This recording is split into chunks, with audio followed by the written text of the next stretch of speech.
A very good afternoon to you all.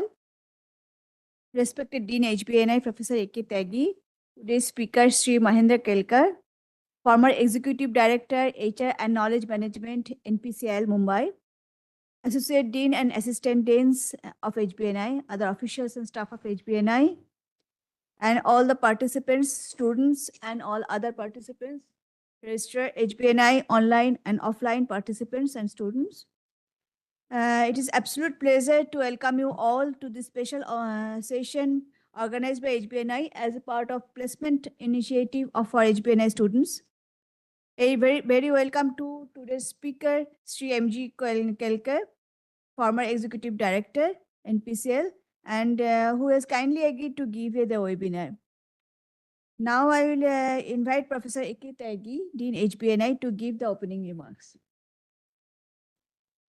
Thanks, Professor Datta, for your kind words.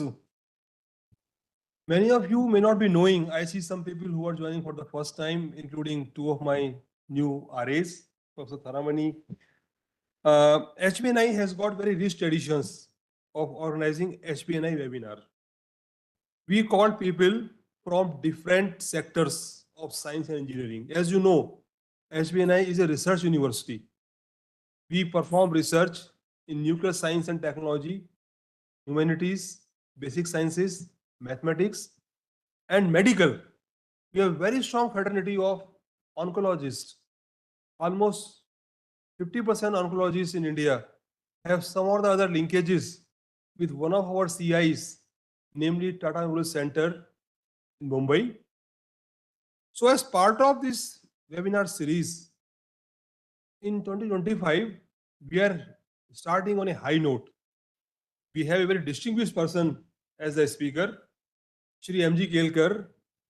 Though he'll be introduced formally by the convener of this webinar series, Professor Datta, but I am not able to resist a temptation of sharing with you that he is my batchmate. It was close to 40 years back in 1985. We met for the first time in training school hostel. Almost close to 40 years, 39 years, a few months short of 40 years, I would say. We can round off and call 40. Time has gone very fast. He made excellent career in NPCIL.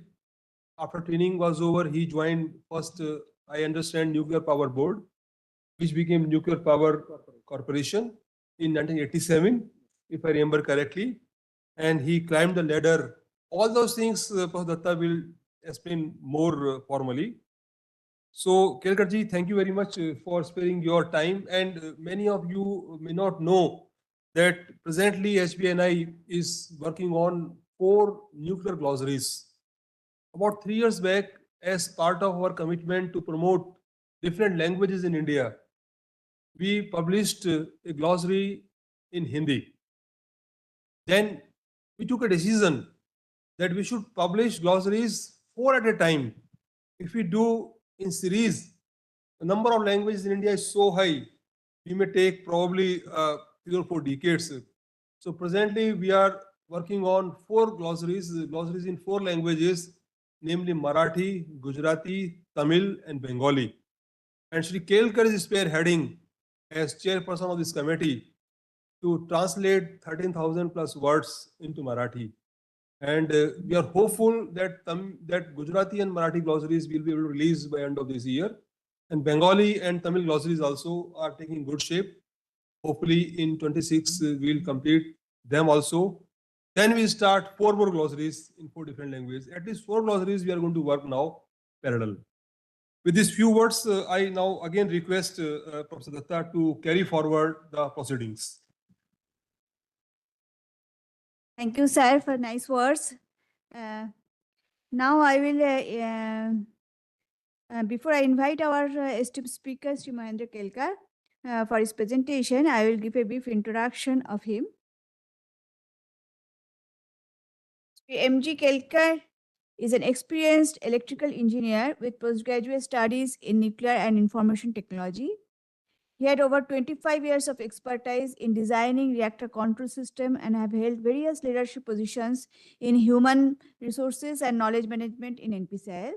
He served as head of reactor and containment instrumentation and control for 5 years. He worked as associate director for human resource and knowledge management for approximately 5 years. He held the position of executive director, HR and knowledge management in NPCL for 2 years, and he had an extensive experience in design, collaborative research, design review, computer-based system development, and review simulations, simulators, human resources, and knowledge management. He received the prestigious Indian Nuclear Society Medal in 2005, and he is recipient of Group Achievement Awards on 2 occasions.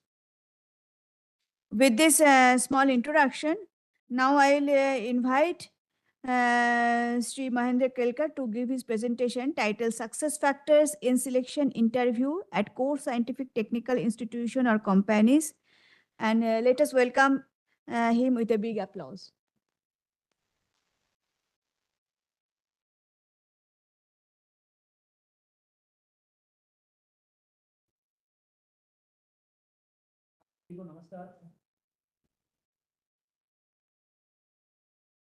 Good afternoon to all of you. Namaskar. As you can see, we are here to discuss something about interviews, and the title is Success Factors in Selection Interviews for Core Technical Institutions or Companies. I recall some time back when I met Dr. Tyagi, who has of course shared that we joined together this department.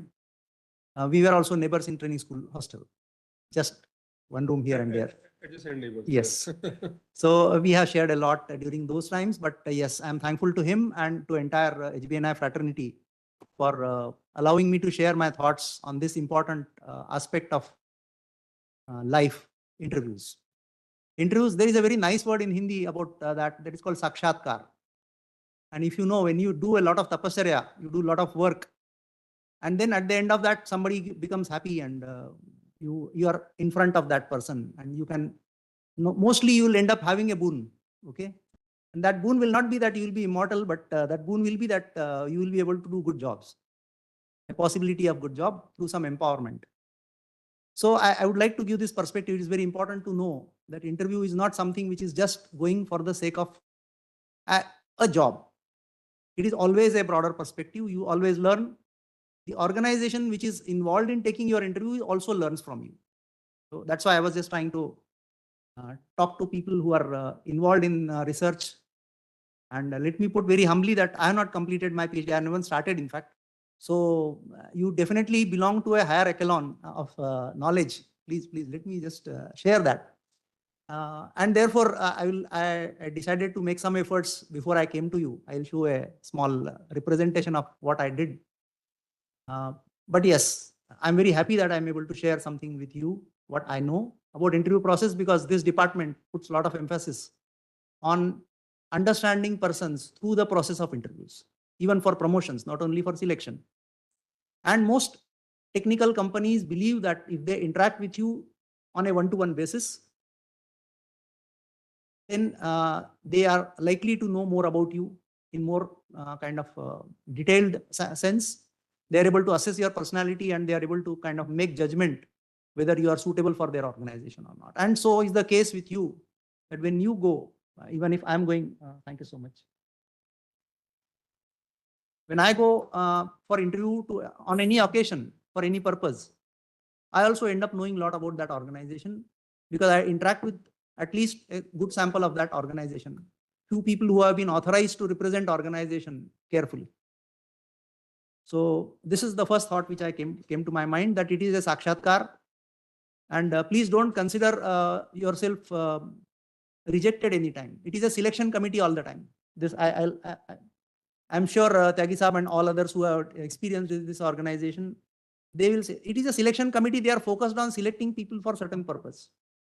If you don't happen to match their expectations, they may not choose you, but they are not rejecting you, because it doesn't help organization, but it helps you. Your ego is satisfied if you say my requirements were not required there, so I don't have to worry. It could happen to you even if you are a part of organization, that organization may not select you for something, but it's okay. These are the few things. I have a responsibility of completing this task by 6 o'clock in general. But if you have any interest, you can let me know. We can continue discussions on sidelines for some time, maybe 5-10 minutes. But I'll try to complete this in, I have typically 60 slides, but you don't have to get intimidated by the number of slides. We can finish in as fast as possible. And as interviews are very random processes, I request, I'm in making an experiment, I'll put this slides in a very strange order. They are not going to be exactly linear. So that is another thing, that interviews could start anywhere. These are very random processes, and the results are also random, mostly favoring you, but occasionally not. Okay. Even if you are the best student in the class, even if you are the best person in the kind of group, interviews could surprise you. Sometimes you could get results which are not matching your expectations. Okay. So let us go to the last slide first, or first 3 slides, please. Sorry, just next slide, please. It is important that first we complete the introduction. I said I am thankful to organization for allowing me to speak here, share my knowledge. But then I was sharing with Dr. Tyagi. My last 15 days have been fantastic. When I look forward to speaking to people, it's a great feeling. I continuously think, I do a lot of writing, scribbling down, and then I organize my thoughts. It's a great feeling. I'm thankful that you scholars have agreed to be here and give me this happiness. So I have come with something very small, token of appreciation for your presence. Few tags, essence tags. Madam, I request you to kindly have one. No, madam, please have. I'll arrange for more for them. There is no problem. There is a reason why I'm bringing essence tags, and I was discussing with Dr. Tyagi. I'm interested in knowing more about the faculty of sensing, smell, and what we can do about it. I'm personally interested in some research in that direction, but it may require some more inputs. Next, please. So typically my outline of my presentation is that I first pay my regards to all my gurus, all gurus here, all seniors, and to you also, because you are people who are pursuing something great. You are going to be future wizards. And I hope one of you at least will be reaching a level of Nobel laureate kind of thing. I'm not saying specifically. We also respect our own awards here in India, which are equally respectable. Yes, that is said to be a benchmark, but then we can always, we always know that our own benchmarks are also very high. This is a Sankranti Kal. Sankranti Kal is the period where we say in Maharashtra, most of South India also, we share til and good. And till can be distributed in very small quantities also sometimes. It's a very fine grain. So we share our happiness or good things with a lot of people. And similarly, this is the time when we share knowledge also. A transition of sun from south to north and generally considered a good period. Just to give you some Indian background on that. Then you are already aware that I worked on knowledge management, and I'll give some perspective on what is knowledge management, how you are connected with that, and how it will help you in interviews. So my purpose is to share purpose, process, preparation, presentation, and philosophy of interviews, and philosophy for life. After you get any job, the job is not over. Actually, the struggle starts from there, and your communication skills, your so many other skills will help you in doing better, being happy. So I have put few things there. I am interested in recycling of glass if somebody is interested in very, very small scales. I want to make ovens which are handling just 20 kg of glass, melt it, thrown glass, window glass, which is just thrown by contractors after renovation is done. I want to kind of make small items using that. I want to work on smell. I want to work on, I'm already working on Indian languages, and I'll tell you the reason. And I would like all of you to consider repair and reuse to reduce the load on Mother Earth. Next, please.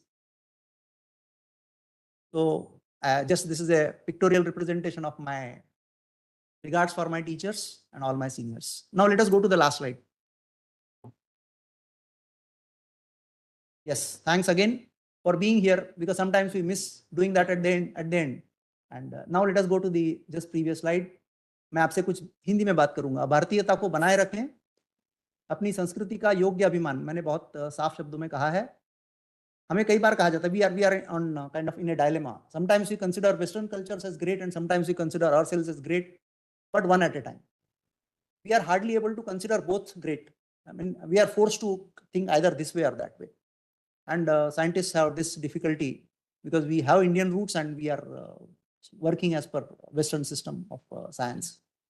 So Therefore, the two sentences, my culture is great, but we are not the only great fellows. There are other great fellows. Similarly applies to human society also.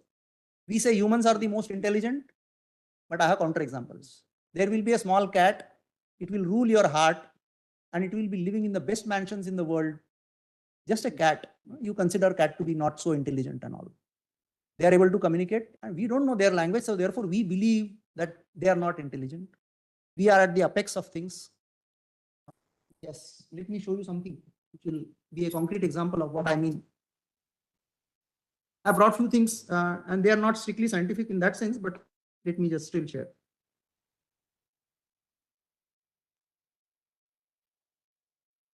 Yes, you can see this. Most people believe that things are always pyramid structure, and somebody at the bottom of the pyramid and somebody at the top. But let us consider that you are here, and somebody who is sitting here is not necessarily down. This space we have a notion of gravity and we have a sense of up and down. Space is entirely different. I mean, there is only a north defined for Earth, which is largely correct because of North Pole and all. And we keep on rotating like this. But if I'm here and you are here, I'm also at the apex of my own dimension. Somebody else is at the apex of one's own dimension. That's what I want to say. They are also great. I'm also great, probably. Or if I'm poor, they are also probably poor. Let us accept them as they are. Let us not be in a debate about who is the greatest thing. Similarly, it applies for human beings and all. That's just an example I thought. Remaining things are very simple. Yes, last line. We should be good, but we should also be seen to be good. This is my personal practical life lesson. There are good jobs that I was doing in organization about which my boss was not knowing. He had assigned me that task. I was completing in time, but boss was not aware and he was under tremendous pressure from his bosses to know whether the job is being done or not. So if you are doing a good job, please inform your bosses, your superiors, all your colleagues that this good job is being done, and let them enjoy the happiness of that job being completed, even though they are not contributing. This is what I call as plain happy sharing. Okay. Don't worry about credits. Whenever they are due in my life, Dr. Tyagi will agree, everybody here who has got reasonable success will agree that success will come to you when you deserve it. You don't have to run after the limelight. It will come to you. Please have patience. In 40, 50 years of your career, if you live long, it could be 60 years of career, you will get enough for you. Next, please. Reverse way. Yes, it is important that you know slightly about me that, yes, I'm a normal person, not extraordinary. I had a mix of rural and urban background. I lived in small villages, just 600 population, and now in Mumbai, 1 crore plus population. I was educated, but had roots in agriculture. We had a family business of agriculture. And then I have lived in area which was oldest river valley civilization, Narmada River Valley civilization. Education was normal. I had some failures also. Please understand, I was not a topper throughout. I had failed in some subjects, again appeared for something. With these things also, in spite of these difficulties, you can achieve reasonable success. So don't be worried about certain failures which you come across. Then I could do some nuclear I&C, computer engineering, and reasonable success everywhere. And again, some success in spite of my shortcomings. But then I should not assume that those shortcomings will always allow me to become better. Those shortcomings have to be addressed in some way that they are contained. They are not creating more problem for me. So this is important for interview. If you have a poor area of your performance, please address it in such a way that it becomes adequately strong. You cannot become master in that, but at least just cover it. Then yes, I have worked on HR and knowledge management. Now let us move further. This is a small symbol of what I had tried to do. I had drawn two diagrams here. One is on the left side, just lines. Left side diagram has two kind of pots which are holding something. One pot is pouring into another pot. This is my imagination. Okay. When I transfer knowledge, I'm actually transferring from one pot into another pot. Okay. And a more illustrative example is on the other side. As somebody who's worked on a lot of fields, and therefore my knowledge is not deep, it is distributed. A lot of areas, small knowledge here and there. What you represent today is a deeper knowledge. So you have more depth, you have more height. To reach you, I'll have to do something. I pour myself into a smaller dia pot. I focus, I concentrate. That is what you do for interviews. When you try to focus, you have 10 areas of kind of domains you have studied. You are going for a specific interview for a specific purpose where the people are likely to question you more on that. You need to kind of bring your things, then increase the height and then transfer problem. Now, let me put a concept to you. Normally, we consider that knowledge is something very ethereal. It flows here and there. But still, at least in Indian context, we put lecturer on a higher platform.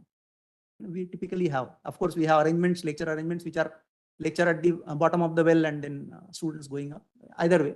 But conventionally, we were putting people on a higher platform or giving them a more mic kind of thing so that their voice is reaching, their face is visible, but there will be something which you should kind of research into and find out why we do that, whether this is effective. That just an idea.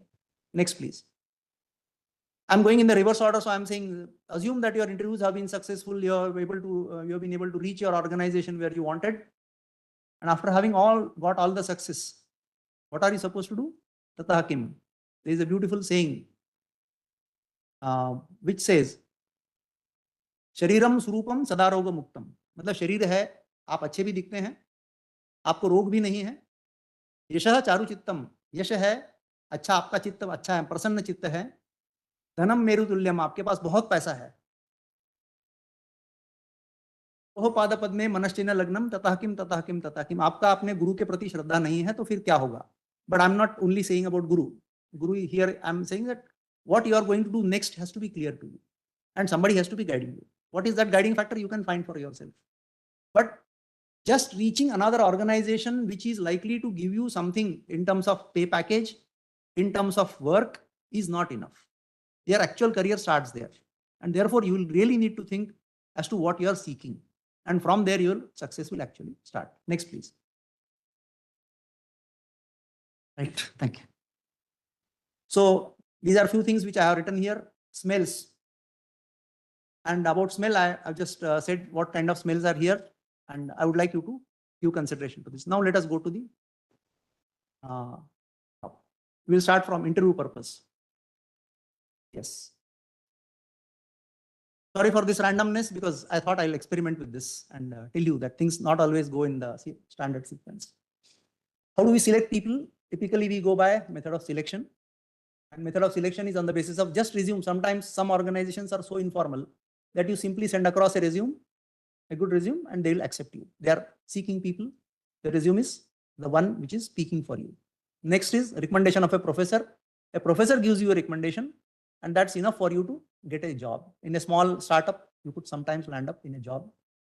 Written tests are actually, I talked to an industry person just 2 days back and I asked, how will you recruit people? Even if they are PhD, he said, I don't mind. Even if somebody is most knowledgeable person, I will still go for a written test. So please be open for a written test. It is a formal way of screening people before they get a real good person for the interview purpose because they have small time available. Then their group discussions are very rare in scientific and technical organizations. They are normally for MBA type of interviews. I'm just giving you a broad background of how things are recruited. In NPCL also we do something, but informal interactions for senior positions, they are not formal interviews. They are just interaction over a cup of tea. But you are still put to some kind of scrutiny. So you have to be aware of that fact that you are still under scrutiny, even though it is called a discussion over a cup of tea. Next, formal presentation. Some PhDs are required to make formal presentation. And the final thing is the interview. So what is the speciality of interview? It is very fast. As far as the results are concerned, at least in DAE, interview results come fastest. There are occasions when selection interviews, I appeared for interview on 13th of August. By the time I reached my home, the results were available. And the committee did not spend more time on you. They just had 1.5 hour. Okay. If they were to go for a written test, they have to spend much more time preparing a question bank and trying to ensure that nobody copies and all these things. So interview is a straightforward, appreciated method by DAE at least. Many technical organizations prefer that. It's a very intense interaction, 1 hour. And I've seen in promotion interviews, at least people come out sweating. So much of interaction that they are under tension. But it's not always the case. Sometimes you come out smiling also. What is there is randomness is hidden in a standard pattern of questions. Very important. You have seen the game of chess. Most chess players, famous chess players, remember at least 100 to 1,000, 500,000 moves. I mean, patterns, I should say. Not first move will be very limited. But those patterns are known and they continue to play for some time like that. And then at some point of time, one of the players chooses a different move. And then the game starts. In the interview also, it's a very random process. I'll at best call it a pseudo random process with a different seed. And those seeds are being given by the participants of the interview. One of the persons could start from a very random thing, or you could start from in a very standard pattern. Generally, it will be what will be the pattern I'll show you. Results are not always consistent, I have shared, but there is a good possibility of meeting very, very senior and influential people in the organization when you go for an interview, especially for interview. My personal experience is that when whosoever was in my committee happened to be some great people at later point of time. So you get a connect between a good person in the committee and yourself. If you are selected, that is a great benefit. That is not the case with written test. It is faceless. There is one challenge which I handled in my life, that there was a requirement of interviewing people who had hearing disabilities. They were not completely deaf, but they had partial hearing loss. So we had to do something different. So you put yourself in the shoe of a person who is not able to completely communicate. What will you do? What kind of gestures will help? If you are sitting in a noisy room and interview is going on, what kind of communication skills will you develop?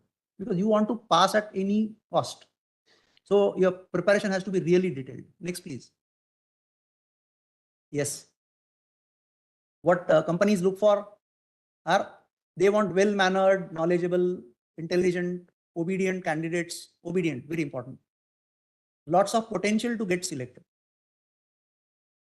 Lot of potential is required in the person. Now, how do you define a potential? For electrical engineers, it is very easy. We say there is a capacitance, and then the capacitance is being put some charge, and it develops a potential. Smaller the capacitance, larger is the potential for a given charge.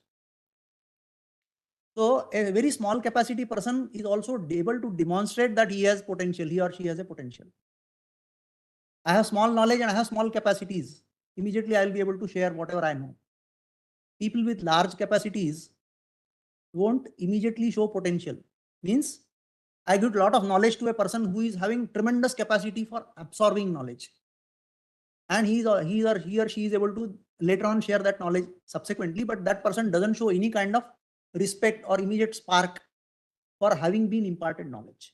And there are these kind of persons. So when we are sitting on the committee side, sometimes it is not easy to find out just by looking at someone whether that person is really having large capacity or not. We are looking at potential. What we are able to see is typically a potential. How do you find out potential? You just draw a small current. And of course, these are few things. I'm an electrical engineer. I'm sorry, I'm talking language of electrical engineering, but it is language of physics, and most scientists understand that. Yes, so we mostly people look for young people, energetic, and having fresh ideas. They want people to be more up to date on certain topics, not on all topics, but certain topics. And one important thing is, of course, I'll share that later. That we want people to be smart, but not on the, leaders also we want them to be, but not leader on the day one. That's very important to understand. We don't have to demonstrate our leadership capabilities right on the day one. We have to just be normal, so that we are absorbed and later on given leadership positions. Next, please. So our expectations, I said this is a random process. I think we have described this. And what is ratio, typical ratio in DAE? I used, at least when I was coming for BRC interview, when I appeared, it was 100:1 ratio, typically. For 10,000 people interviews, 100 people were in. Could be, but plus minus here and there. Every year it could change. For PG students, it could be 1 to 50, and for graduate students, it was 100. For you kind of your level, it could be 1 in 25.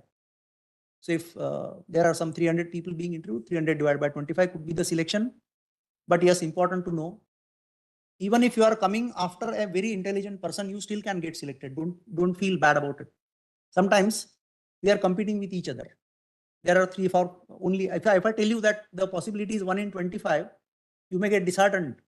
And in a group of 25, you may feel that only one of us will get selected, so let us compete with each other. No, please don't do that. Your destiny is not necessarily X organization. Your destiny could be 100, some other organizations, number one. Number two, if there are 4 vacancies out of 100 people, those 4 could be a same group. This is what I'm trying to say here. Those 4 people could be those who have studied together, helped each other, but level has been increased to such a level that all 4 of you, even if you are going in a sequence one after the other, the organization is impartial. It typically is having freedom to select a lot of people, whatever 4 people are there. And if they find 4 people have come in sequence, it doesn't matter. Never feel insecure about somebody of greater brilliance just going before you or after you. Don't worry. This practical experience. Okay. There could be 4 people failing together one after the other, or there could be 4 people getting selected. This is extremely random. One example which I give, actually this is very important in human resources domain. When we say that there will be a normal curve which will represent the performance of people in a large set of kind of workers. Now that typically is interpreted in such a way that if there are 20 people, that 20 people will still have all that distribution. First thing is at least 30 people have to be there for a distribution to start. Some number will be there. You can study and find out whether I'm correct or not. But you have seen example of some one family. I'll just give an example which is very different. Lata Mangeshkar family. 4 people having Padma Shri and better. 4 people in a small group.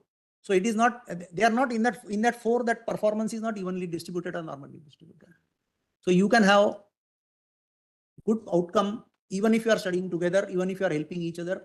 So don't hesitate from helping each other in performing better somewhere. Wherever you belong, you will reach there. Next. So very important thing is studying by layering your knowledge. Interviews are typically like this, that you need to answer in layers. Yeah.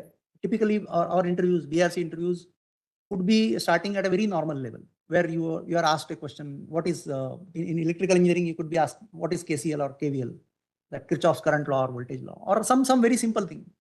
And then it could go gradually into more and more. Sometimes you only need to give one word answer.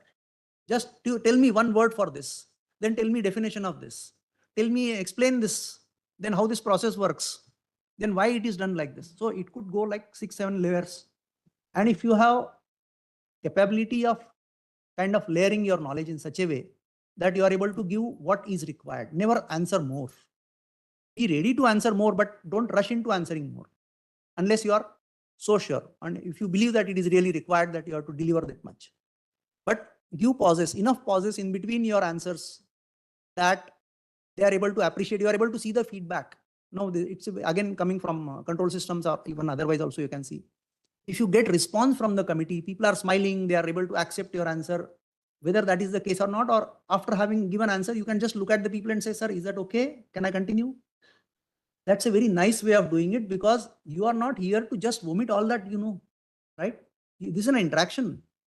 And I'm sure you appreciate because you must have already done a lot of interviews in your life. My attempt is to not forget any point, even though it may look very elementary. All this is a very common sense kind of thing, but still, please believe me, remembering what is common sense is the essence of success. Delivering at a very slow pace, not slow, I'm sorry, a deliberate, understandable pace. There are radio jockeys, right? They sometimes speak at a very high speed, telephone numbers being uttered at a very high speed. If your brain is tuned to that, you can catch very fast. But to fall into groove, when you are establishing communication, initially it is very slow. And then later on, you can pick up speed when it is really required that you have to deliver at a higher speed. There will be rapid fire rounds. Sometimes I have done when I was sitting as a chairman of the committee, I used to allow my fellows to colleagues to ask questions. At the end of that time, I'll say, I'm now going for a rapid fire. And I used to ask questions, just very one word answers. If people could sustain that, but that is only at the end, like we have a Bilambit and Drut in classical singing. That Bilambit is, yeah, that is very interesting. Huh? What is delayed comes first in music, classical music, and what is fast comes later. Okay, it's just a thought, nothing serious about it. But when you are tuning with committee, at that point of time, you have to be deliberate, slow, make your understanding of the committee, look at their faces, keep smiling is very, very important. Your confidence has to be to make you stable. Prevention of any kind of hurting of ego. Your ego has to be in place, and don't easily get offended if you are not able to answer something. Now, as I said that there is a selection committee, this is not a rejection committee. You can please come that side if you want. So all people who are sitting in a interview committee are there for selection of good candidates. They are not for rejection, right? And therefore, it is likely that some people sitting in the committee could try to help you. So if a person is asking a difficult question, not a difficult question, it's a simple question, but it appears to be difficult to you. And someone in the committee tries to help you by putting a clue, which is very typical in our BRC interviews, very, very typical. And now if you have to, I mean, if you are not capable of catching that clue, your situation even becomes worse sometimes. Try to catch the clues as they come. And they are not, since he's not directly trying to help you, because it will kind of violate the principle of interview. If I have asked one question from a chemical engineering field and there is another mechanical engineering sitting there and he knows something about it, but he wants to help you, that person will ask you a question from mechanical engineering field which is relevant to that. And then probably if you are able to correlate these two things, then you are able to proceed further. So correlating knowledge from different parts of whatever you have studied, putting those, I mean, occur through various points or either directly through those points or closest with least square approximation is what you are trying to do. Pattern matching, I said, interview is all about pattern matching. I'm expecting certain profile. You are creating that profile. You are showing that aspect of your personality which is suiting them. Your personality has multiple aspects, as I rightly said here. Your personality has these many aspects. What they are looking for is only this portion. Please just turn around and show that portion to them. Not necessary that you show entire knowledge that you have. No. Just focus on that part which is needed. Picking clues, connecting threads, provide what is sought, clarify your position. Suppose you have certain assumptions while making an answer, because you are not completely understood the question. Then say, from my knowledge or my teachings, my professor had told me these things, or I have learned this through my experiments, and this is the background with which I am providing this answer. Am I answering your question properly? You can ask. If the person says yes, okay. If no, then person will reiterate the question in a different way, or probably just reiterate just like that. No, I'm asking this. This is not the answer to my question. So please, you understand, you'll come across people who are sometimes very tough in asking interview questions, but they are very objective in judgment.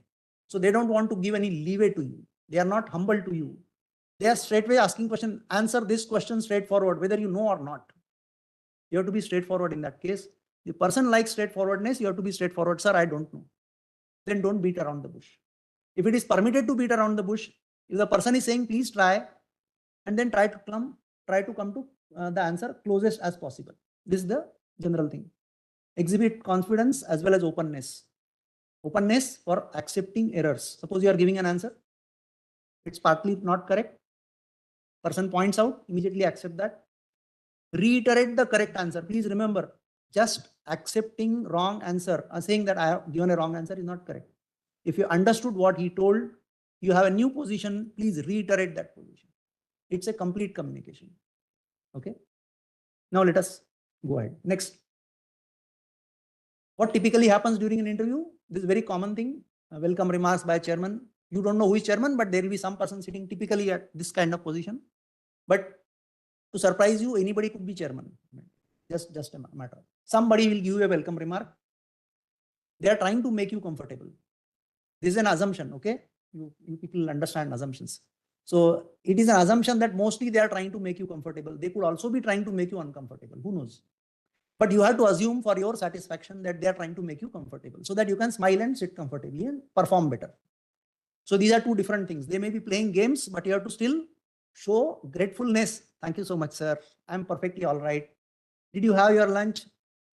Now, of course, there's no point in telling if you're not had. You can say, sir, it's okay, sir. I have not had my lunch, but it's okay. I'm not able to eat much before the interview. Okay, that could be your position, but be honest. Don't lie. Don't tell lies. Whatever is the situation. Setting expectations, you have to set your own expectations that I may pass with 60% success. If you know your preparations are what kind of preparation, but you should know that if this interview I do with full honesty, at least organization will know what is this person, number one, and I'll take some lesson from here to next interview. I'll go to another organization which is probably more suited to me. Okay. So just go with that openness. Sometimes we allow candidate to open and we say, we give an opening question, which has a lot of scope for the person to speak. And if the person has not prepared that, then the person cannot take advantage. It's like a very simple ball coming on the first match, cricket match. Opener is not getting a fast ball, but he's getting a rather slow ball. If you practice for 10, 15 openings, but because initial question could be different. Sometimes, what are you doing these days? What is your topic of PhD thesis? This could be another thing. Or simply, yesterday, what did you eat? Okay. Is that something which will make, I mean, can you start something significant on that? Okay. You don't have to be very scientific on that. Sometimes it could be simple. I had my normal breakfast or whatever it is. It could be as much as this, but don't get startled by any normal question. Most people fumble on very, very ordinary questions, not on difficult questions. We have prepared huge amount of, spend a lot of energy on difficult questions, but on very, very simple questions, which probably are within our scope of knowledge. Okay. There we tend to fail, not always fail. Sometimes we may. Okay. You can choose any language. Sometimes they may say, we allow you to speak in Hindi or we allow you to speak in your mother tongue. It is your choice. It is good to be professional. Number one, it is good to be formal.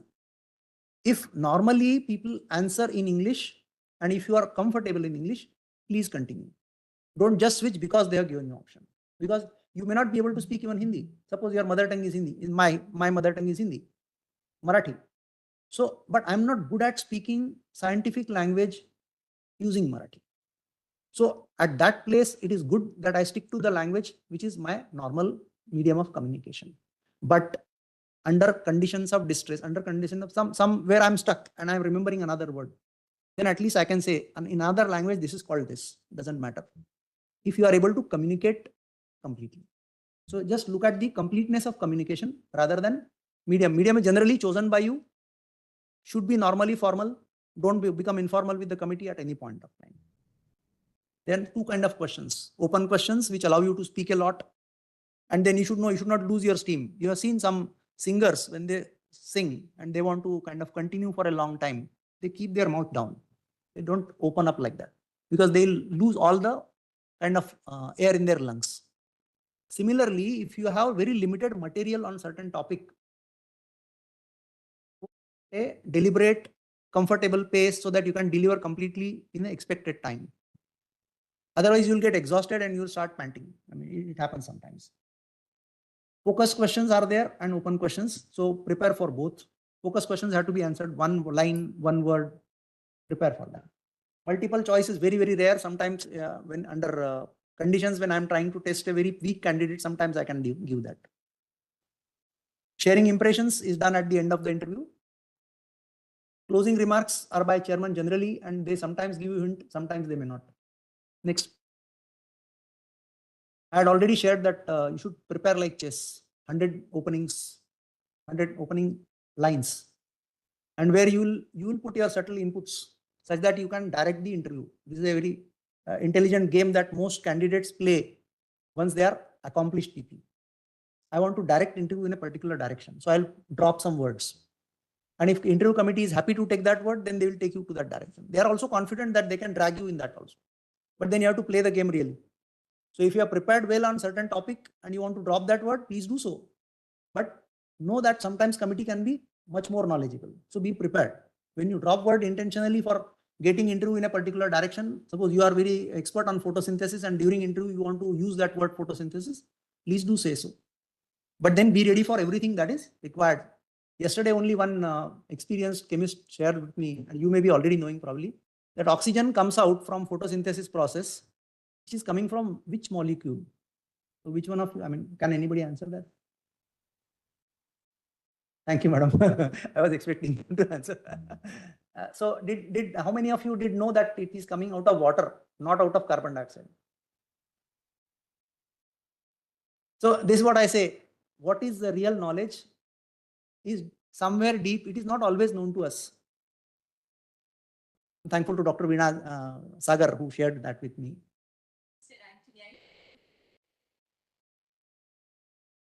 Thank you. There are many things, very, very small details which we are not aware. Like most of us know that North Pole is the pole, the star which directs us in northern hemisphere. Since we stay in northern hemisphere, and most of the Western countries which happen to be at the forefront of science, they are also discussing only North Star because they are in the northern hemisphere. Who normally cares what happens in the southern hemisphere where when we cannot see North Pole? Normally nobody will bother about it. But there is some other star, right? If you were to do old style navigation, but today we are not doing that. We are doing something else. Okay, just to give an example. Yes, please don't leave too many questions unanswered. A good interview is about answering most of the questions. More than 80% is generally a good score. In interviews, if you answer more than 20% questions wrongly, you are likely to not succeed. Yes, sometimes people seek jobs. I'm not talking of job. And somebody may say, we have very routine kind of job. And you're looking for innovation. Okay. But innovation cannot be there all the day. Otherwise, it will not be called innovation. So I'll give you an example of R.K. Lakshman. R.K. Lakshman was a cartoonist, reputed cartoonist. Every day he was supposed to make a cartoon. So his life was extremely routine. By some particular time of the day, he has to send that cartoon to Times of India office, right? Don't you think it is extremely routine? But in his cartoon making, there was a variation. So that is what I say, randomness in routine. And then there is other way around also. So neither a job is all the time innovative, nor it is all the time routine. It is you who find out interesting things or you find out routine so that you can do both. Next point, please. So we have seen we are trying to do a pattern matching exercise in an interview. Pattern matching is what they want. If they want this curve, you have to provide this curve so that it matches and they say, okay, good candidate, let us take him. Good candidate is not defined in front of you. No specification exists. They give a profile, but what is in their minds has to be read during interview. It's an extremely intense and a very intelligent process of candidate trying to figure out what is in the minds of the people and trying to match to that. It's a very dynamic process. And more of you think of it, more successful you will be. Candidates show, I have already said that you show multiple facets. Sometimes you are clueless as to what they are seeking. And you may try to show more colors. And if they like magenta, they take it magenta. Okay, fine. Reasonably satisfactory answers. Yes, there are situations where you don't have much of knowledge, but you have good communication skills. Sometimes you can survive. Like in a game of cards, sometimes people don't have good cards, but they are extremely good players. They are still able to win. That is a skill which is normally not to be used, but in crisis you can sometimes do that. This also applies to people who are in higher positions and they have to appear for interviews in front of a press. Correspondents ask question and we have to answer, and that place is sometimes very tricky, and we have to be very careful about what we communicate. Yes, next please. There are a few suggestions. I would like you to practice by practicing with friends. Make a false committee. False means practice committee. Those people will ask random questions and you try to answer, or you become an interviewer yourself and try to take persons as recruitees, and you will understand the other side of the table, how difficult it is to ask questions. It is not easy to ask questions which give, I have something in my mind and I want to ask that question such a way that the person gives that answer. So I sometimes say, what is this? So I'm expecting him to say either it is a wood, a piece of wood, or I'm trying to give a specific name to this. This is a tool for exercising your hands or something like that. But there could be 6 options which a candidate will not specifically give this answer, and I may sometimes feel frustrated. There used to be a classic example of in the nuclear industry, we are fascinated by what called LOCA, loss of coolant accident. And typically to test whether the person knows or not, I will ask a question, what happens when the coolant is lost? So first one word answer is loka. Okay? But people will not give loka. So they will say, sir, coolant is lost, then heating will be, cooling of the fuel will not be there. Then you say, what will happen? So we'll keep on doing that till I'm very keen to get that. I have to understand human psychology, that I'm trying to feel myself satisfied by somebody answering in that particular fashion. So there is a guess game. If you know 10 terms about related to that, quickly say, sir, I know 10 words which come to my mind. Is one of them suiting? Perfect. If one of them is suiting, then he will be very happy, he or she.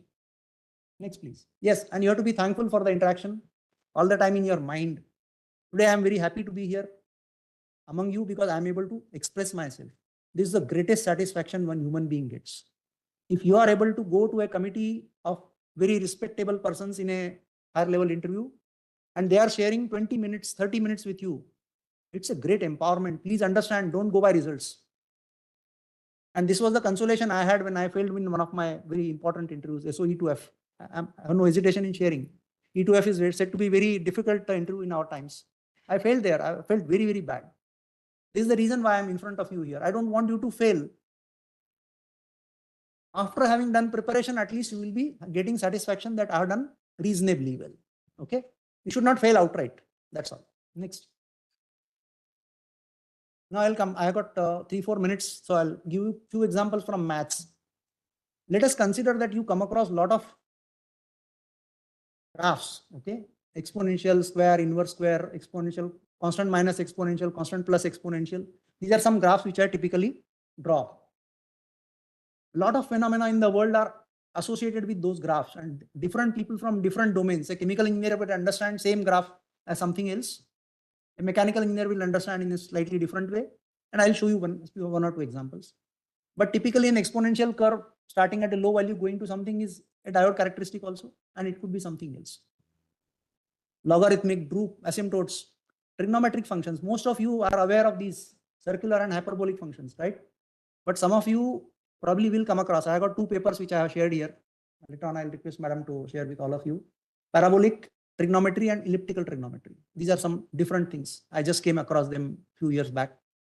So those of you are interested in maths and electrical engineering can look at that. Elliptical integrals are particularly useful for kind of synthesis of forms, waveforms. Then other things, yes, certain characteristics. I'll show you some examples. Next, please. Most important is just this diagram. Boiling regime in heat exchangers. Next, please. Most nuclear engineers who discuss boiling in nuclear reactors discuss this graph. I'm an electrical engineer and I never studied this graph carefully. So I had given a very hazy picture of this. But please do go to your books. If at all you are interested in nuclear engineering, look at what is on x-axis, what is on y-axis. Whether it is a logarithmic x-axis and logarithmic y-axis, 2 things. Where are the points of inflection? This I'm telling you in general. Why this graph is important.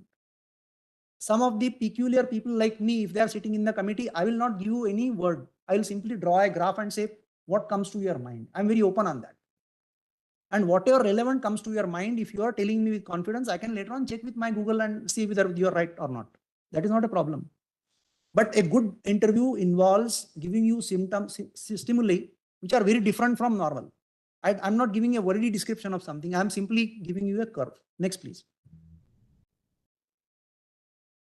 Yes, these are more characteristics that I'm talking of. Please go to the next one. You can please see this. I have drawn few graphs for you.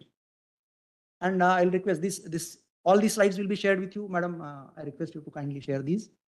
You can look at these and see if you can make some sense out of these. Can you write on what is x-axis, what is on y-axis as per your domain knowledge, where they are relevant, what is relevance of them? But this is electrical engineering, control systems, electronics engineering, mostly related to that. Some graphs like this spider web. I have not used it, but I have seen some people doing it. What will be the typical use of such kind of graph? Let us look at that. Next. Yes, one more advice regarding interviews. Normally, it is good to go in a normal sense. If it is a convention to use formals, and whatever formal is considered in that country, suppose you are going in a particular country or the place where you are going, or if you are appearing in an electronic interview, if they consider formal to be tie and suit, please wear that. If they consider a situation like me, I mean, just shirts and pants, or for ladies, whatever is appropriate, please wear a normal dress, your hairstyle, makeup, everything. Please try to make it as non-obvious as possible. I mean, I'll come to that one specific point. If a gentleman can wear a ponytail, it's okay. That's perfectly all right. If you are going to wear a ponytail to interview and it is going to be apparent to the interview candidates, and if the committee happens to be prejudiced about that, then you have certain disadvantage which you have to square off through additional efforts. I'm not saying please don't wear ponytail to interviews for gentlemen. For ladies, you could wear anything what you want, typically within the frame of what is appropriate. But please be ready for certain additional questions which are not necessarily standard questions. They could be very different. Either they could be straightway asking you why you are doing this. Say just a question. Answer it normally. And if they are asking you difficult questions because of that, they just want to find out whether you are a genuine fellow, more interested in science or something else, or arts, because that sometimes is considered, wrongly considered, that if I'm wearing a ponytail, I may be interested in drums. Okay. That's a notion. And you are fighting with notions in the interviews. My purpose of telling you this is not to advise you on what you should wear. It is to be critically aware of the fact that we are interacting with human beings. And even if you are interacting with artificial intelligence based robots, they may be kind of taught or trained to appreciate certain behaviors. And again, you should not be on the wrong side of the biases. Please be on the right side of the bias to be able to get what you deserve. No disadvantage for you, that's all. Answer with confidence, but avoid arrogance. And there is a very small difference, confidence and arrogance, which comes by practice. You can be humble, you can be telling softly, but you can be firm. I have learned in my book, so and so, this was the way it was interpreted, and this is my interpretation based on my seniors' understanding and my understanding. I may be wrong, but today this is my understanding. Like in 7th standard or in 1st standard or 2nd standard, 3rd standard, when we are introduced to geometry, we are told parallel lines don't meet. For a 5th standard student, parallel lines don't meet. For a higher level student, they meet at infinity. Both are facts. There is a classical mechanics and there is relativity theory. Both are accepted. Dual behaviors are accepted. Let us accept the fact that wherever you are in that, which position, depending upon the situation, you will have to address the answer.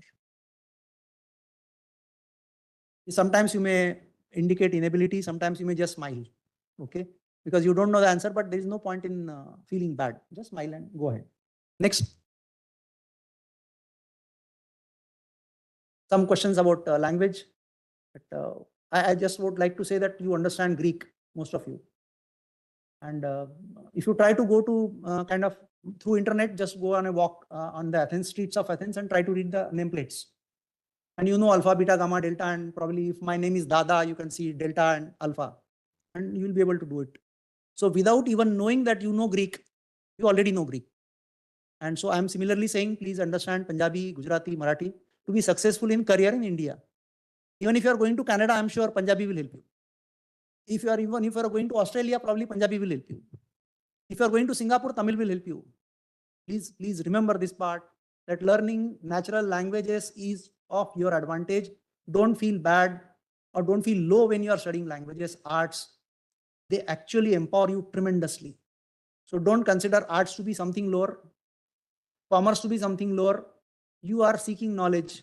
You are seeking success in career, and success is mostly about first part, wealth.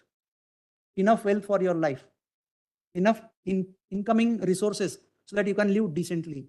So you cannot ignore commerce, you cannot ignore arts, you cannot ignore skills. Please remember, skills are meaningless without knowledge.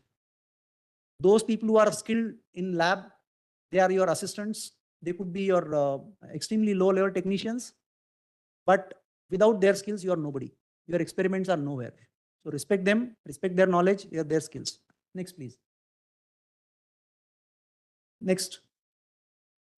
This is all electrical engineering. You can just read this later because we'll be falling short of time.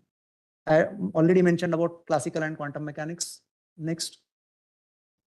These are all electrical engineering. Please go through this. One point I wanted to go on oscillators. Most oscillators in nature are started by some random processes.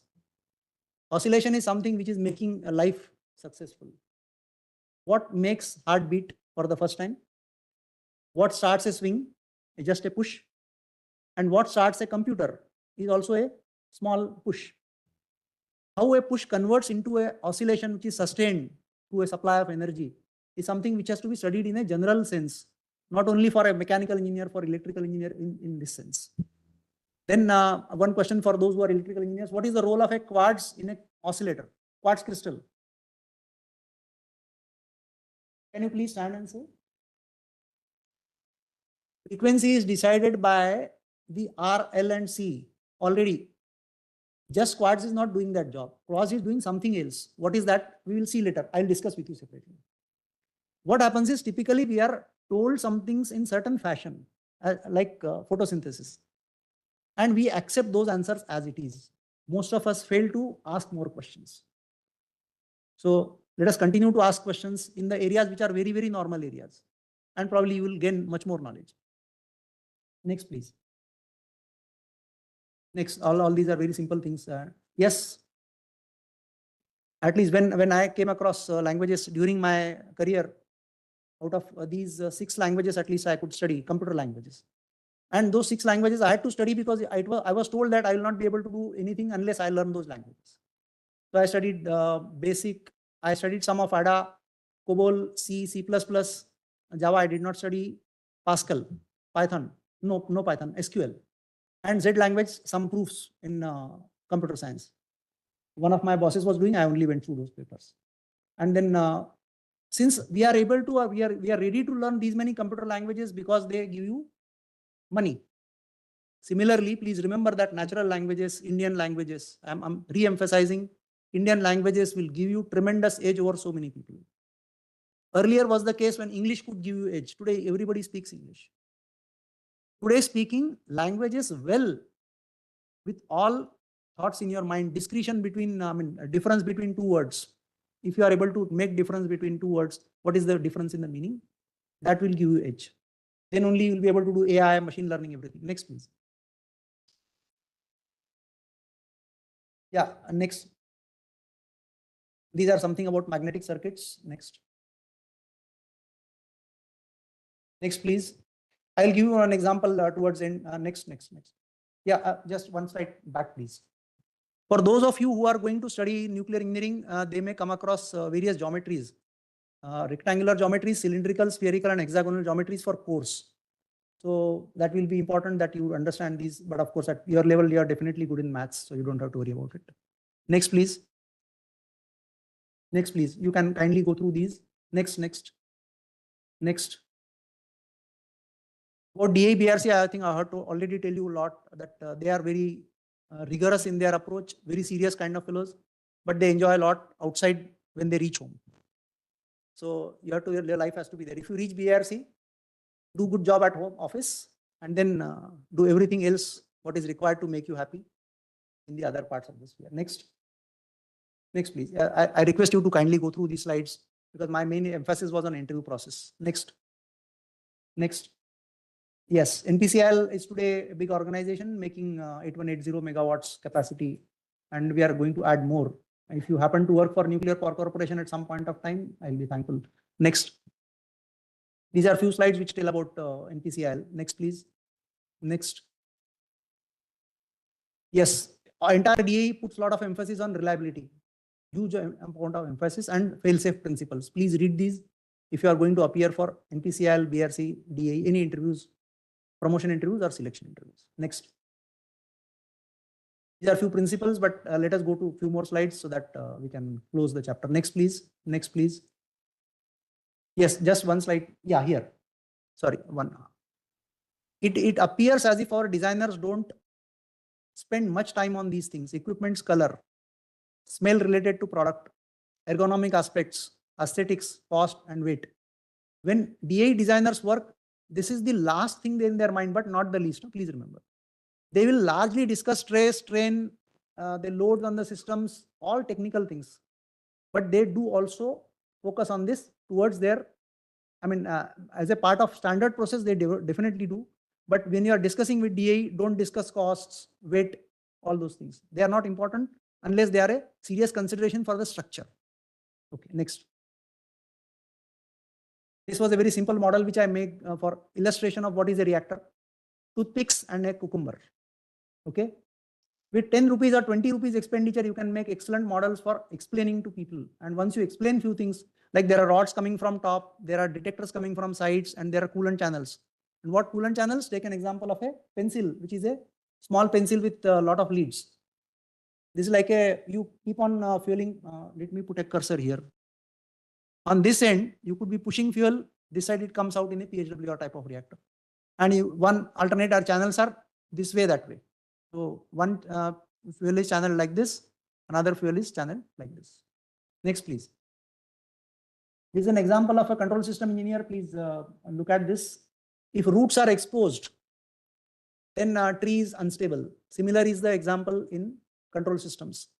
The roots of the equation, when they are falling on one half of the plane, the system is said to be unstable. So these are some analogies which you can make for remembering certain principles. And this will be a very good thing. Next. Next, please. I came across a lot of orthogonal functions and I found them to be very interesting. If you are interested in maths, please go through that. I'll request you to kindly go through these next slides on your own. And if you have any doubts, you can see. We did some research with IIT Bombay professors, and they did some studies on detectors using principal component analysis. And that analysis was very useful in detecting faults in the detectors. But this has very wide applications. And typically, it is for reducing the dimensions of the data, large scale data to be reduced to a small data. And we try to find out wherever there is a large variance in certain thing, that is the area which we pick up from there. Next, please. Next. Yes, we come across 4 kinds of problems. Easy to understand, easy to solve, easy to understand, difficult to solve, difficult to understand, easy to solve, and difficult to understand, difficult to solve. Various domains have these kind of problems. A very simple problem is learning or understanding what a child is telling you.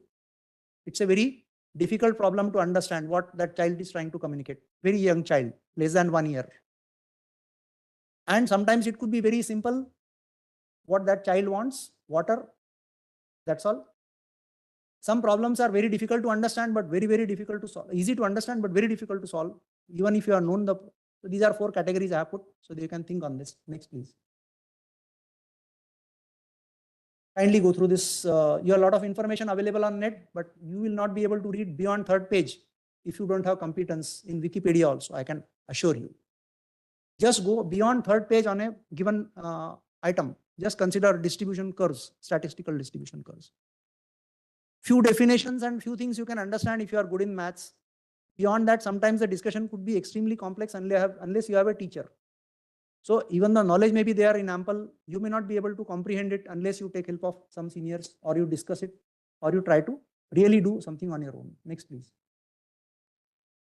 I'm thankful and I acknowledge all the contributions from my seniors, friends, industry, colleagues. Next, please. Yes, if you go for a technical interview, but sometimes you may go to consumer good companies. What kind of things they will do? Let us just look at that. Next. These are few surface cleaners. I mean, I'm talking to chemical engineers and chemistry guys. Just surface cleaning has these many things in our life.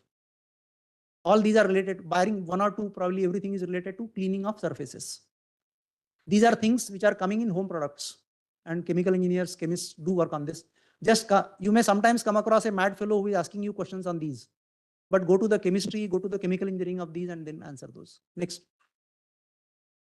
I talked of this. I'm requesting a few smell tags are there. Those of you who are interested, kindly do some research on smell, its reproduction as a universal analysis, universal synthesis of smell. I'm interested in getting some information on that. How to have a printer for smell. CY, RY, RGB or CMY printers are there, of course.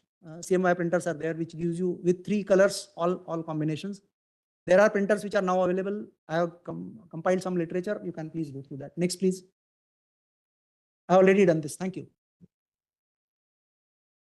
I'm sorry for having taken 10 more minutes.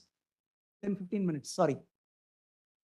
Thank you, Professor Shri Kelkar, for such a wonderful presentation. So now, questions from the audience. Please introduce yourself. And then. I'm a PhD student. My question is that nowadays topmost advances what skills can I candidate as where specific researchers. Just a minute, please. Can you please leave your hand? I mean, you have to hold that. Can you repeat the question, please?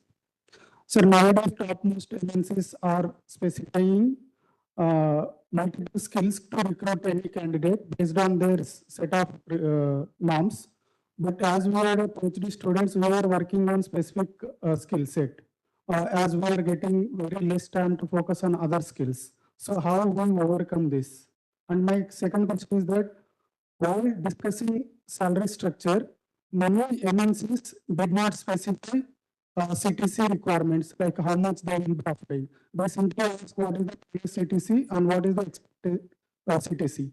And how do we optimally discuss the CTC structure based on the requirements, based on the skill set? There are two parts. In fact, genuinely speaking, I don't have a good answer for your first question, but let me just try to answer. As I said, skill sets are to be developed. If you are focusing on certain industry and you come to know in advance as to these are the typical industry, what you have to do is some generic work. If an industry is involved in paints, it will typically look for these characteristics. Their quality control will look for this. Their production people will look for these skills. Their research and development people will typically have these skills of kind of making certain things. These are the skills that you need at a generic level. When you go specific to Asian paints, and Asian paints is said to be specialized in certain particular colors which are applicable to tiles. Say, typically you don't apply paint to a tile, but suppose Mahendra Singh Dhoni was advertising and you want to work on such industry, then you will have to specifically do some research because PhD is as such a very specialized job. When they are taking in a very narrow band. So you will need to somehow know at least at a generic level about that and show your capabilities saying that I am capable of handling these kind of instruments. This is a very wide spectrum of instruments.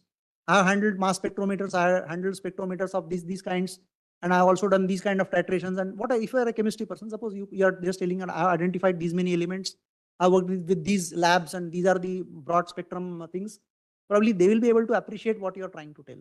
And if you are really good, and if you show some very niche skills in particular area, they will still pick you up. Because a good person is not allowed to go on unless it is beyond them. So normally you should first do a generic study of the industry, then go for specifics of that particular product. Suppose you are going for a particular product line, do some research on that, and probably you will be able to do. And about salary structure, I will advise that for first 10 years, please really do not bother too much about salaries. If you are going to a good MNC which has a practice of giving reasonable salaries, please just go there. You will get much more in your life. At least when I came to BRC, I had hardly any expectations. I got at least 15 to 20 times than what I expected. So will be the case with MNCs also if you are a good person. Please have faith in your kind of capabilities. If they are not good, they are not paying you well, probably you could always switch after 2 to 3 years. But please don't switch very fast unless they are outright bad. If you go to a company, stick there at least 2 to 3 years, go on the graph on x-axis and y-axis both, rise to some level, get a position from there. This is my advice. Yes. Hello, sir. Pranam. Thank you for wonderful talk. I would like to know, first of all, like you started your presentation with the experiment. That was a unique thing. And you specifically mentioned like with showing in the object, like we are not only great. There are many people who can be great. Why you think like this question was like it's mandated, like it was good to ask or like specify here first? Like what made you feel like Yes. that? Yeah. Many times we come across people who are trying to marginalize you and hurting your ego. They may not appreciate that they are not able to appreciate your position. Okay. And you have hardly any control over that person. But at least you can control your ego. You will not react violently. You will be comfortable with yourself. This is first objective in the mind. when you come to a position of power, you should also realize that you should not hurt anybody just by his face, his appearance, his background. You never know what that person is, what is his depth, unless you really interact. So it is both-sided thing. I wanted you to be sensitized to the fact that persons could be great in certain field and we are not just aware of that. And therefore, we should treat everyone with great respect. At least you can start with yourself and you can keep your ego. It is extremely important to protect our ego. That therefore I said, your ego need not be visible, but it has to be there. It has to be protected because that is what feeds you. That is what makes you your existence. So just want you to be sensitive and confident of yourself. That is the reason. Okay. Another question is like,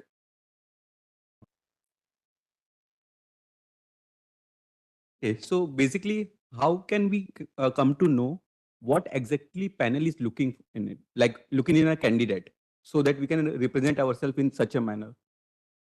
It is sometimes difficult. Through an advertisement, if they are given an advertisement, they write some things. If you carefully read that, that is one thing. If you interact with people in that organization, and I mean, it's an open thing. You don't have to ask what is specifically what is asked. You simply say what is typical expectation of an organization. That is fair. Whatever I'm telling is open. PRC's interviews are known. I'm not telling anything which is a trade secret or anything. It is an open secret. It is a very transparent system. We ask you questions in layers. Similarly, each organization has a culture. They ask you questions on general knowledge more or problem solving more or something like that. It is by the experience of persons who have entered that organization. So you have to interact with a lot of people. Then you'll know.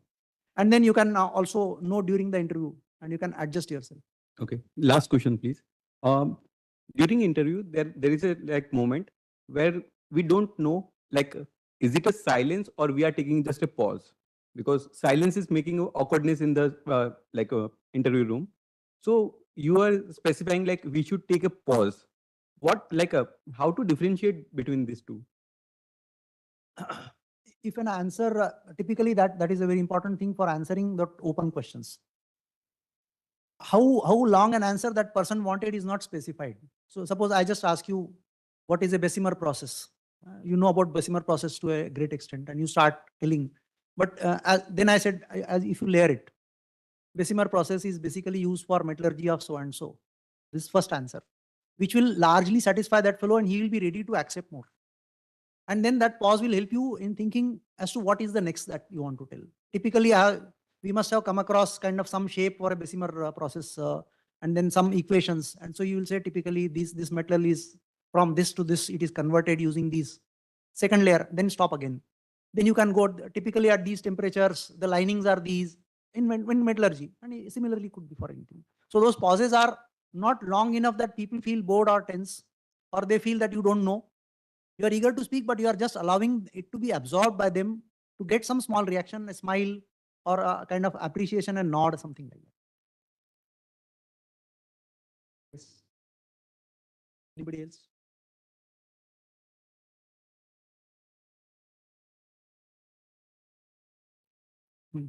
If somebody applies after their PhD, so it's considered that they're overqualified for a lot of jobs. So how to convince the committee that we are actually here to stay? Very, very pertinent question and good question. Very few companies actually seek PhDs. And many times you end up going for interviews where MTechs or normal BTechs are also required to appear. When you are competing with these, you have to come to that level. Consider, you can tell them honestly, if they are frank enough to tell you that we believe you have done PhD, then you say, sir, kindly consider me a BTech for the moment. Be very honest. Just give a smiling answer. Sir, I don't want to claim that I'm a PhD right now. Since your requirement is a graduate, please consider me a graduate in electrical engineering or whatever is your discipline, or postgraduate in chemistry or physics or whatever it is. And then you have set an expectation level. That's a very nice way of doing it. Then please be ready for BTech level questions. Never say that I have studied this 6 years back. If you don't do that kind of saying that, sir, this was studied in 1984, I was young then, I remembered so many things. Today I can't remember. No, that's not the way you will. So you will probably come to that level where you are ready to go to even school level. Absolutely comfortable with any explanation. You will be taken, I'm very sure.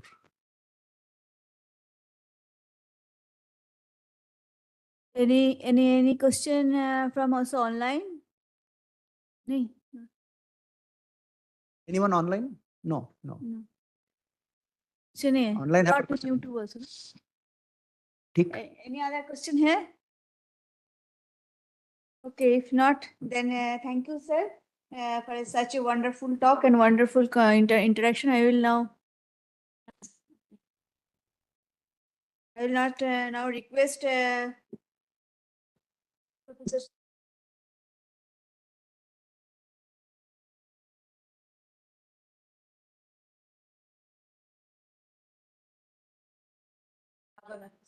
Thank you so much, sir. These are good. All these- we will take care of.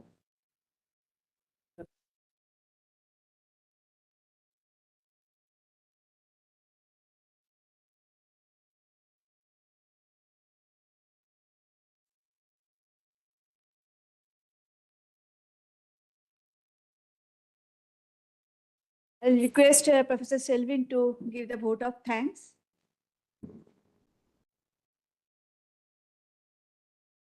Very good evening to all present here.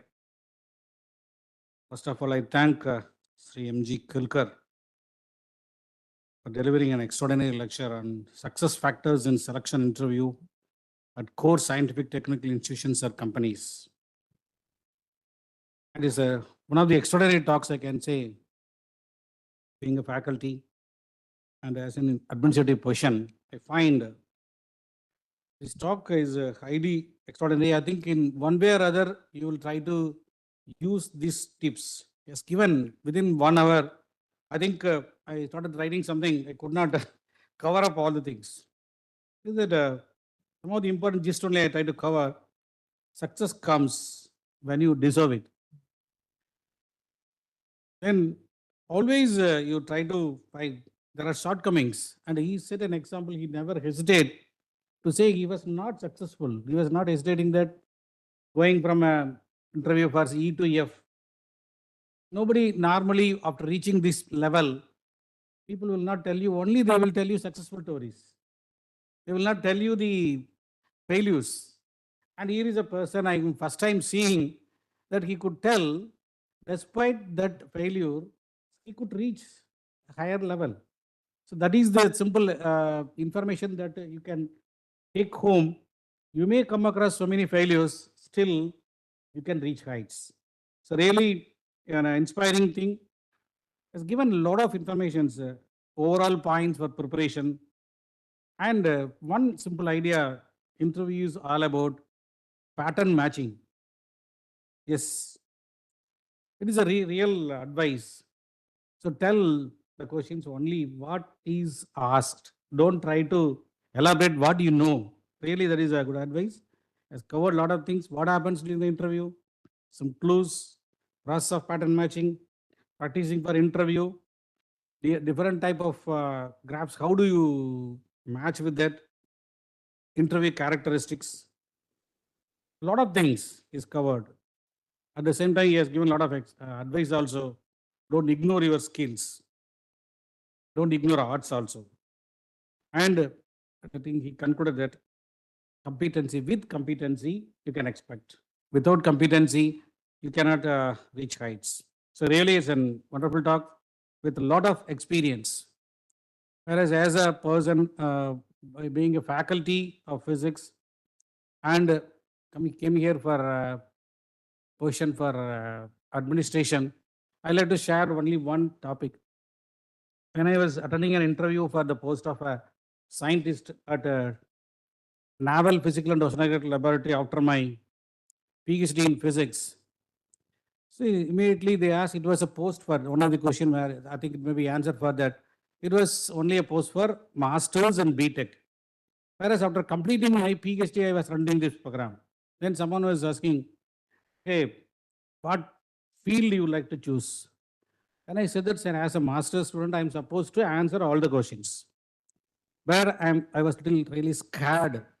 If they ask something, many people might be come across one particular topic called as quantum mechanics. I got 97 marks in quantum mechanics without knowing what is really quantum mechanics. I got 97%. Then they were going through the mark sheet.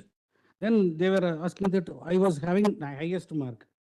I was little scared whether if they start selecting anything from the highest mark, they should start from quantum mechanics. And I was little worried. Then immediately one of the person asked, what about our semiconductor physics? Then I was little fortunate enough to have that. Then what happened? Only 2 or 3 scientists could ask me questions related only with semiconductor physics. By the time, then other person start, okay, fine. You could answer very well with semiconductors. They directly start with basic things and direct band gap, indirect band gap, and everything they asked.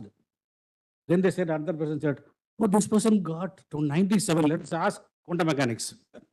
By the time, fortunately, I could drag them to their expectations. So I was making all of them to spend at least 20 to 25 minutes only with semiconductor physics. Then I said that, yes, sir. By the time another scientist came to my risk, no, already he could answer 25 minutes in semiconductor physics means he is comfortable in quantum mechanics. Yes, sir. Thank you very much. So one of the simple advice is please drag to your level by means of making them to be comfortable with your answers. So that when you are putting answers, they should be, the team should be comfortable interacting more in your field so that you are dragging them to your field. Others, then I let you leave it to others. Then second point, when I was coming for the interview for the post of registrar here, in fact, I am going to complete 3 years and leaving soon. One of the questions asked by the present uh, chairman, Atomic Energy Commission, Dr. Moganty, okay, you are already having a faculty position working for this. Why do you want to come to administration position where we are not allowing you to take care of research? Already you are there. That's the question. But then this is a different thing. How can I answer for this? If I say simply I am interested in administration, it is not that. Whereas I answer in a different way where I cannot say this is the only answer. I said Department of Atomic Energy, having a position in Department of Atomic Energy is an aim for any science graduate. So I tried my level best to get any position after my MSc. I was not successful. After PhD, I tried to appear for interviews. I was not successful. Hence, I feel that this is my last opportunity to be part of Department of Atomic Energy so that at least I can work for some time. And I could see the face of Dr. Moganty at the time. He was showing a bright face. That means he could get convinced by my answer. It was not a direct answer, but he was convinced to get by that answer. So that's why Dr. Kilkar was saying for a long time, whether the answer may be having different versions, are you able to convince them? And third point on is that recently we are interviewed as being a governing council member of Atomic Energy Education Society. I am involved in very many interviews for the post of selection of principals and vice principals. One of the question I used to ask, because I think being an electrical engineer, I understand that he is giving a lot of tips for only electrical engineers. So being a physics faculty, I used to ask a question and answer. What is the basic thing? How will you teach the simple chain reaction for a +2 higher secondary students? And the answer was so tough. I could not get the proper answer. But after the interview is over, the candidate was asking, sir, may I know the correct answer? So that is the thing. So your answer may not be right, but are you in a position to know the correct answer if time permits? If time permits, that's what I said, sir. If the person is allowing you to listen, you can ask them, sir, my answer may be wrong. May you know the correct answer? That may be one of the thing which will be helpful for you to hear. That's one piece of advice I like to think. Anyhow, I thank Dr. Sri Kelkar for having such an extraordinary and useful practical advices for students to overcome the interview. I thank Professor Tyagi, Dean HBNI, for presenting the opening remarks for the program. I thank our Professor U. Kamachivadali, Vice Chancellor, for encouraging us, the placement cell, to organize such activities for the benefit of students. I thank exclusively Dr. Deepan Datta, coordinator of the program, who is going on arranging a lot number of programs such useful for students. I thank all the beneficiary students and research associates for your patient hearing. Thank you one and all for that.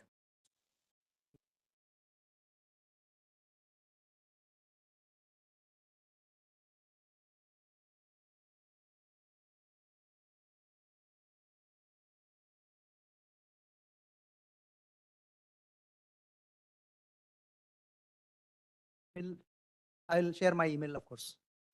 It is, you can just note down in case one of you has pen, and then you can share among yourself. It is Magan Kelkar. magankelkar@gmail.com. Some book I wanted to show to you, 15 languages in your pocket. Such books are available. Please read the Indian languages. I'm reading. At least study scripts. It is interesting to know Bangla. It is interesting to know Punjabi and the connection between them.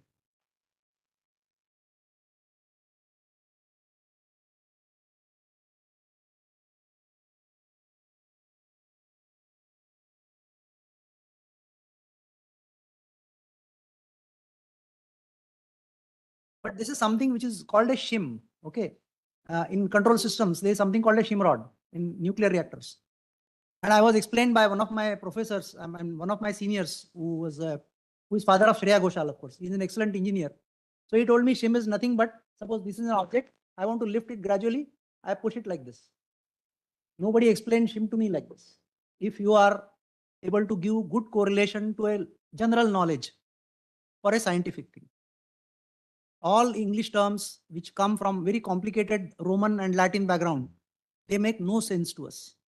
Take a very simple example of any Latin complex word, make it very simple for you. साक्षात्कार जैसे मैंने आपको बताया, interview, tete, something like that in French. All these are very complex things. Just give a small word and the meaning will become clear. Thank you.